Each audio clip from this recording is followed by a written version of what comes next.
यात नवाब मलिक यांची पत्रकार परिषद सुरू झाली। बहुत सारी चीज़ें लोगों के सामने आई। साथ ही साथ में 2 दिन हम लोग परभनी और नांदेड़ के दौरे पे थे। काफ़ी लोगों को कुछ सवाल पूछने थे, शायद उनके सवालों का जवाब नहीं मिल पाया। और 6 तारीख के बाद से लगातार हमने बहुत सारे सवाल खड़े किए थे, जिसको लेके बहुत सारी चीज़ें साफ़ हो गई हैं। मैं स्पष्ट कर दूं कि हमारी लड़ाई एनसीबी जैसी संस्था से नहीं है। पिछले 35 साल में एनसीबी ने देश में बहुत अच्छा काम किया। जोनल यूनिट महाराष्ट्र का मुंबई शहर में है, गोवा का उसका जोन है। कभी भी इस संस्था पे कोई सवाल किसी ने खड़े नहीं किए। लेकिन एक व्यक्ति जो फर्जीवाड़ा करके सरकारी नौकरी में जगह हासिल करता है, और जब चीज़ें मैं सामने लाता हूं तो कहा जाता है कि नवाब मलिक किसी अधिकारी के निजी जीवन के बारे में सार्वजनिक चीज़ें कर रहा है। ये भी कहा जा रहा है कि पति पत्नी, बाप बहन, इन सभी लोगों को बीच में घसीटा जा रहा है। हमने कोई ऐसी चीज़ अभद्र तरीके से किसी के बारे में नहीं की। जो कल हमने एक बर्थ सर्टिफिकेट ट्विटर पे शेयर किया था, उसको लेके काफ़ी चीज़ें सामने आई। मैं कोई हिंदू मुसलमान को लेकर ये मुद्दा आगे नहीं ला रहा था। चाहे भारतीय जनता पार्टी ने कितने ही सवाल इसे धर्म को लेके खड़े किए कि आर्यन खान मुसलमान है, समीर खान मुसलमान है, नवाब मलिक मुसलमान है, इसलिए मुसलमान इस लड़ाई में कूद पड़े हैं। मेरे अपने सार्वजनिक जीवन जो 45 साल राजनीति में है, मैंने कभी धर्म के नाम पर राजनीति नहीं की और लोग इससे बखूबी वाकिफ़ हैं। सवाल हमने ये खड़ा किया कि जो व्यक्ति फर्जी बर्थ सर्टिफिकेट बनाकर फर्जी कागज़ों के आधार पर शेड्यूल कास्ट की कैटेगरी में नौकरी हासिल करता है, कहीं ना कहीं एक दलित शेड्यूल कास्ट जो देश के किसी गांव में झोपड़ी में हो सकता है कि दिए के नीचे पढ़ रहा होगा,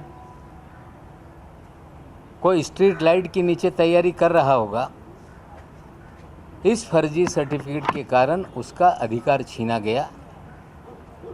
इस लड़ाई को हम आगे बढ़ाने का काम कर रहे हैं। मैं आज फिर कहता हूं, मैं अपने दावे पे कायम हूं कि जो बर्थ सर्टिफिकेट हमने ट्वीट किया है वो असली है। उस सर्टिफिकेट पे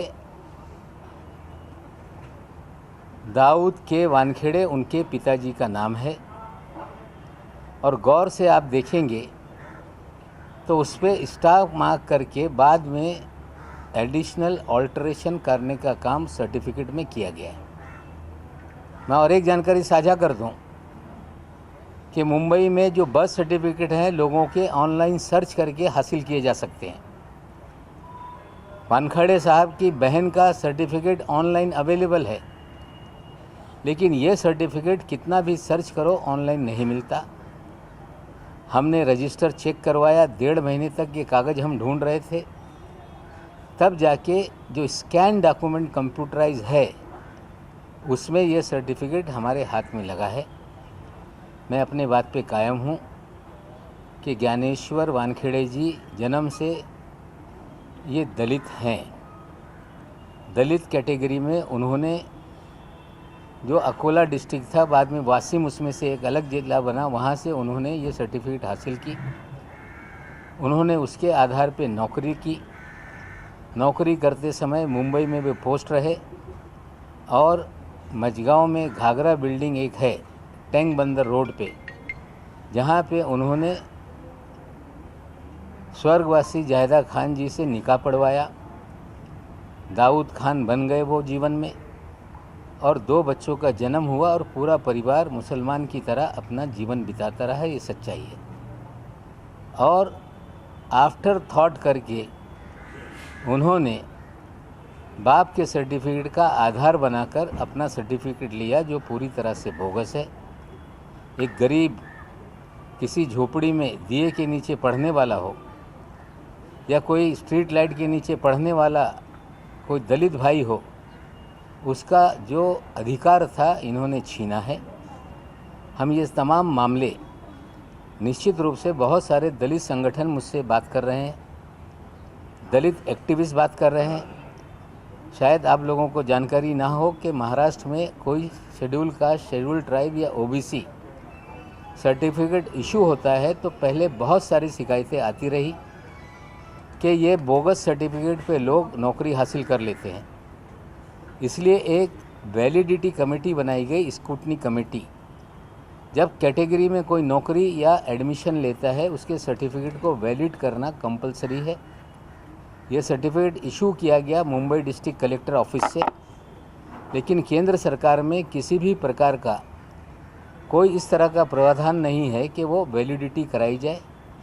सिर्फ कलेक्टर से जानकारी हासिल की जाती है और कलेक्टर से जानकारी हासिल करके सर्टिफिकेट इशू हुआ, इतने पे वो नौकरी कायम हो जाती है।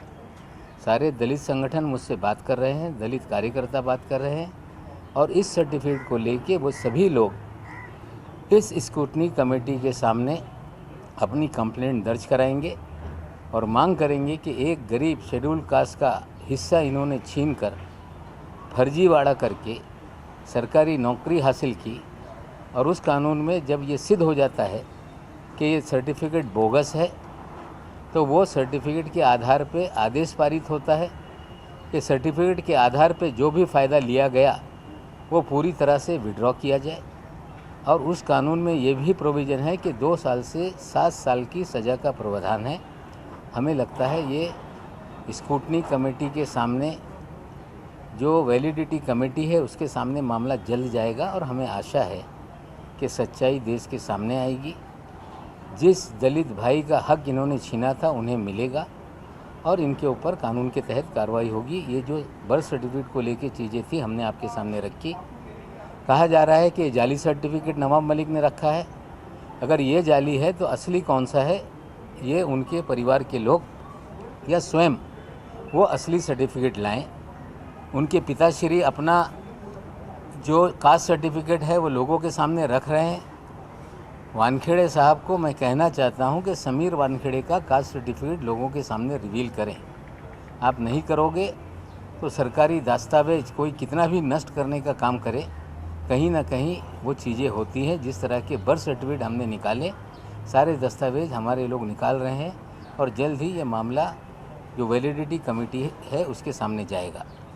जहाँ तक सवाल है कि आज हमने अपने ट्विटर पे एक खत जो मुझे प्राप्त हुआ है, वो खत किसी एनसीबी के दफ्तर के एक अधिकारी ने अपना नाम गुप्त रखने की शर्त पे वो खत मुझे भेजा है। उस खत को मुझे मिले हुए 2 दिन हो गए। जब मैं जा रहा था परभनी के लिए उसी दिन खत हमें प्राप्त हुआ था। उस खत की प्रति महाराष्ट्र के मुख्यमंत्री जी को भी दी गई है, उन लोगों की तरफ से गृह मंत्री जी को भी दी गई है, महाराष्ट्र के डीजी को दी गई है और अन्य कांग्रेस के अध्यक्ष और पूर्व अध्यक्ष को भी मांग है वो खत। मैं एक जिम्मेदार नागरिक के नाते मेरा दायित्व बनता है कि ये खत जो एनसीबी ने विजिलेंस कमेटी के जरिए जांच शुरू की है, हम इस खत को डीजी एनसीबी को भेजेंगे, रिक्वेस्ट करेंगे कि इस जांच में इस खत में जो तथ्य